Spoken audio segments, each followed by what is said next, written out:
Bonjour, aujourd'hui je vous propose une vidéo focus produit sur les encres Ciao Bella. Pour faire une présentation de ces encres appelées chiaroscuro, il y a deux gammes, Aging et Dusty. Donc la gamme Aging est composée de 15 nuances, donc elles ont toutes des nuances vieillies, vintage. Et dans la gamme Dusty, il y a 30 couleurs, elles sont un peu plus vives. Et notamment dans la gamme des couleurs froides, elles sont essentiellement dans la gamme des couleurs froides. Donc ces deux gammes ont par contre les mêmes particularités, c'est-à-dire que le pad mesure environ 6 par 6 cm pour information.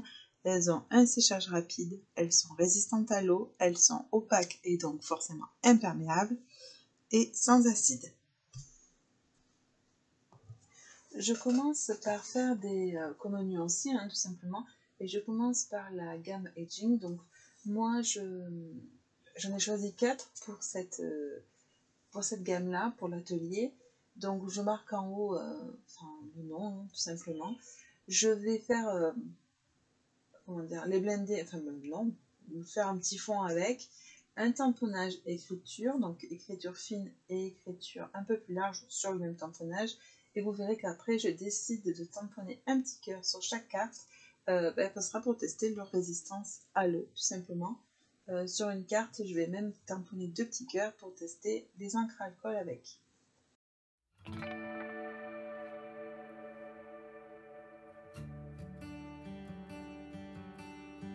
Donc pour le tamponnage, vous le voyez, j'utilise mon tapis de tamponnage pour mettre les meilleures conditions possibles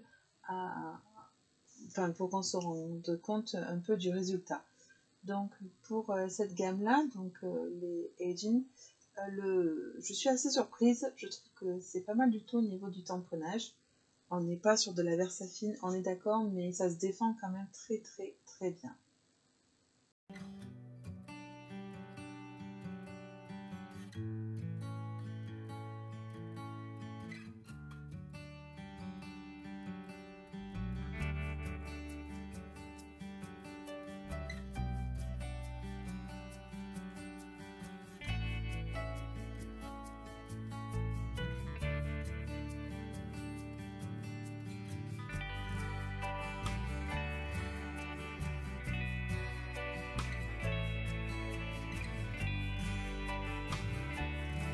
Alors personnellement, j'ai beaucoup de mal sur une aussi petite surface, mais on se rend compte qu'elle laisse quand même pas de traces, il suffit de bien blender, et ça aussi c'est vraiment très agréable.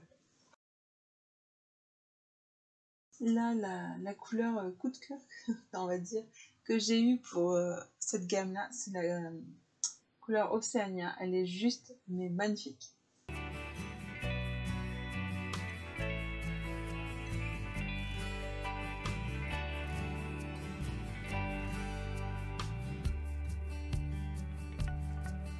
Donc vous allez le voir, cette vidéo est un petit peu longue, elle était bien plus au départ, elle faisait le double.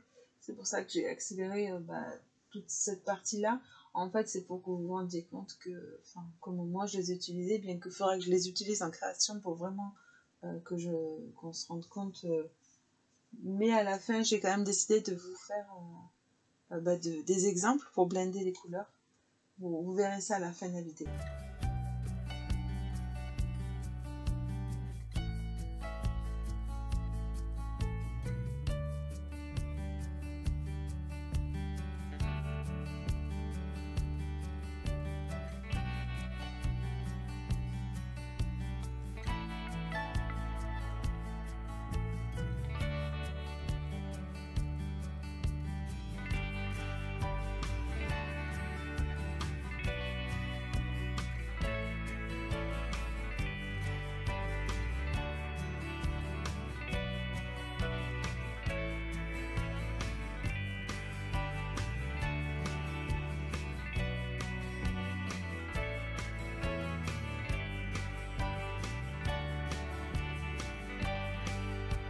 Voilà, je vous montre le résultat de ces couleurs-là.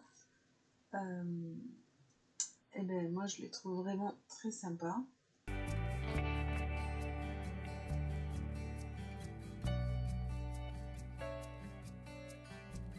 je prends mon pinceau à réservoir d'eau et je vais tout simplement mettre de l'eau sur les cœurs, les tamponnages cœurs, pour voir leur résistance à l'eau.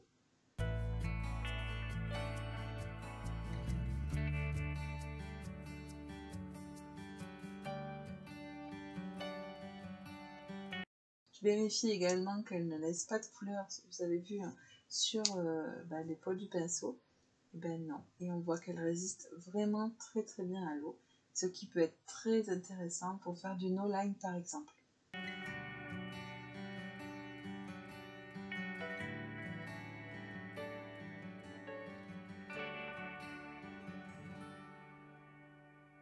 Là, je vous ai marqué le nom des couleurs que j'ai choisies.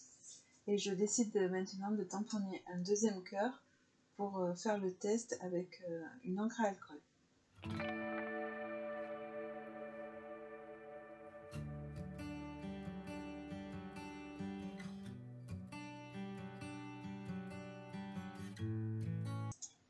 Donc je vérifie que c'est sec et je vais prendre un feutre à alcool, donc là c'est un Copic, et je prends une couleur claire pour vraiment me rendre compte du résultat.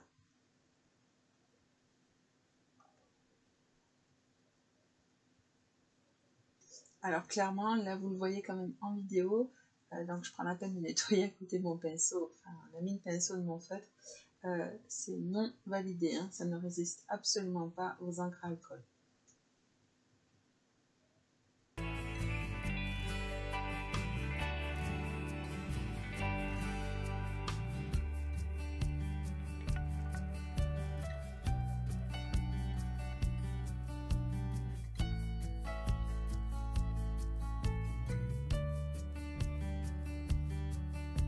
Voilà pour les couleurs que j'ai choisies de cette gamme là.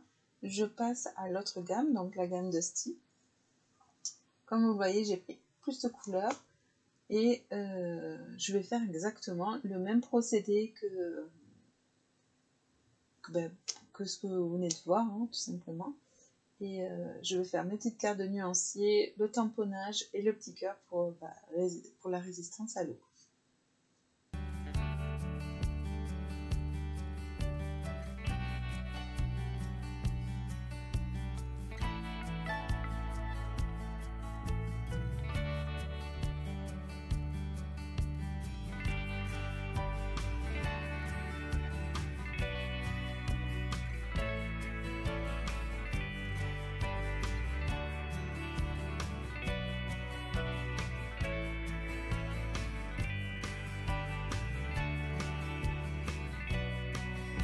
Donc on voit clairement déjà rien qu'à la première couleur la différence de tonalité quand même avec l'autre gamme. Mais au niveau d'ailleurs, l'impression que j'ai eue pour certaines couleurs de cette gamme là, si vous voulez, c'est que c'était plus crémeux, si on peut dire, ça s'étalait beaucoup plus.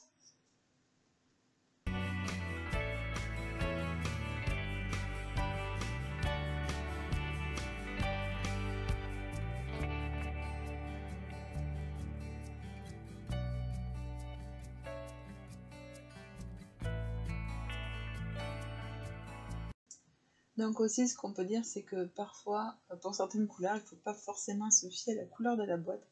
Pour le rangement, pour l'instant, je ne leur ai pas dédié un rangement particulier, donc je les ai laissés dans leur boîte, ce qui fait que je cherche la couleur, quoi. Je veux dire, mais ça ne correspond pas vraiment. Donc par la suite, ce que je ferai, c'est que je collerai une petite étiquette blanche.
voilà, je vous montre les différentes cartonnettes que je me suis faites.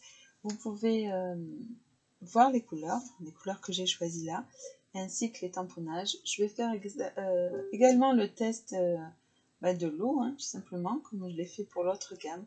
Et vous verrez que là aussi, ça résiste vraiment très très bien à l'eau. Par contre, j'ai fait un test sur papier noir pour information et pas du tout concluant. Les couleurs ne ressortent absolument pas. Je choisis maintenant de tester, de les blender ensemble, comme si je faisais un fond pour une carte par exemple. Donc là, j'ai choisi deux couleurs de la gamme Dusty. Donc c'est deux couleurs pour lesquelles j'ai eu un petit coup de cœur. Vous avez le nom qui s'est affiché à l'écran. Et là, je me suis bien aperçue qu'elles se blendent très très bien. Donc il aurait fallu que je travaille un peu plus, mais il n'y a pas de traces, ça rend vraiment bien. Les deux couleurs mélangées créent bien la troisième couleur qu'on attend justement, comme pourrait le faire des Distress, ou même des Lowphone. Et vraiment, c'est très joli. Donc ça amène des couleurs quand même très différentes des Distress. J'aime beaucoup.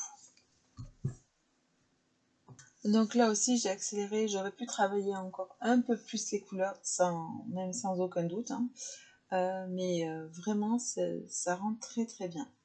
Bon, vous avez l'habitude, je commence à avoir les doigts pleins d'encre. Vous savez que je ne sais pas faire autrement que de m'en mettre plein les mains à chaque fois. Donc voilà, les deux couleurs que j'ai choisies et ce premier fond qui ferait un très beau fond selon moi pour une carte sur le thème de l'été par exemple. Ou même de l'hiver. Je suis en train de dire avec des flocons de neige embossés blanc dessus, ça rendrait vraiment bien. Maintenant, je vais tester de blender ensemble deux couleurs de la gamme Aging.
Là, vous ne le voyez pas, mais j'ai carrément cassé ma mousse.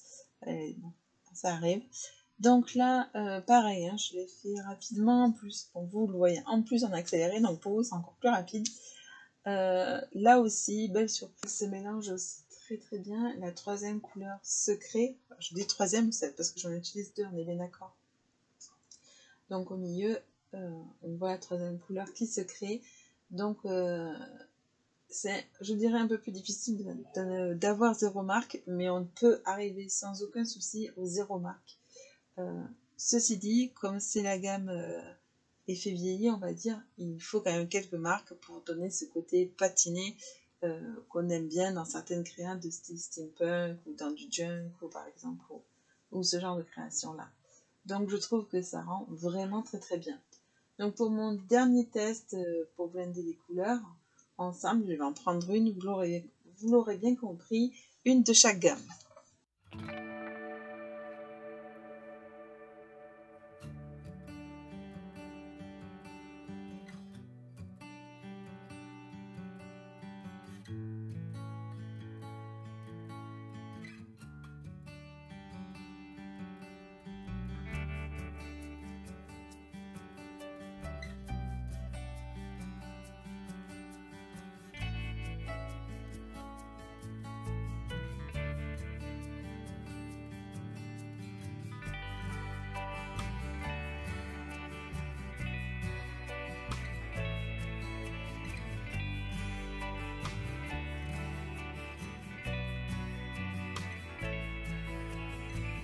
sans surprise.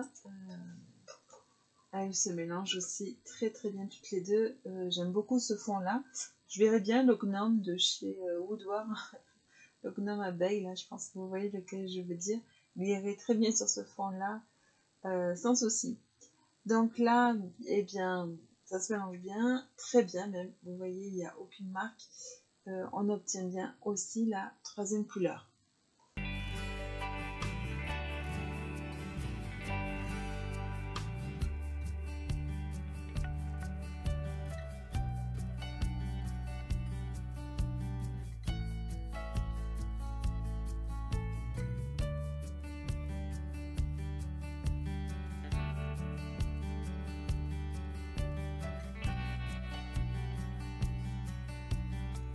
Alors Ciao Bella, on a fait un atout d'un séchage rapide, mais je me suis dit bon ok ça sèche rapidement, mais est-ce que quand même je vais pouvoir l'embosser cette encre.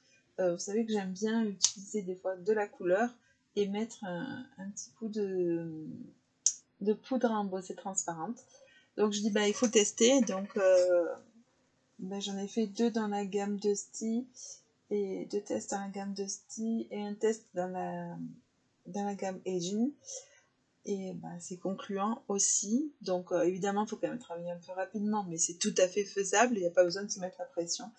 Ce qui fait que ça fait de très jolis embellissements. Voilà, ça donne un effet. J'aurais même pu mettre, j'ai pas testé avec de la poudre paillette dessus, pourquoi pas. Mais c'est vraiment très sympa.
Donc vous le voyez, elles se sont très bien embossées. Il fallait travailler rapidement, mais pas non plus, hein, c'était très bien. Donc je vous rappelle les atouts de ces encres. Elles sont opaques, elles sont imperméables à l'eau, elles se blendent très bien, elles s'embossent, elles tamponnent. On est d'accord, c'est pas au niveau de la Versafine, mais quand même elles tamponnent vraiment bien, franchement. Voilà, donc il y a deux gammes, une gamme avec 15 couleurs, hein, la gamme plus vintage, une gamme avec 30 couleurs. C'est vraiment très très sympa à travailler, et puis il y a quelques couleurs pour lesquelles j'ai eu vraiment des coups de cœur. Voilà pour la fin de cette vidéo, j'espère qu'elle vous aura intéressé et que vous aura permis de découvrir ces encres qui méritent d'être connues maintenant, je trouve. Voilà, je vous remercie d'avoir pris le temps de regarder cette vidéo. Je vous souhaite une bonne journée, de bonnes créations et je vous dis à bientôt.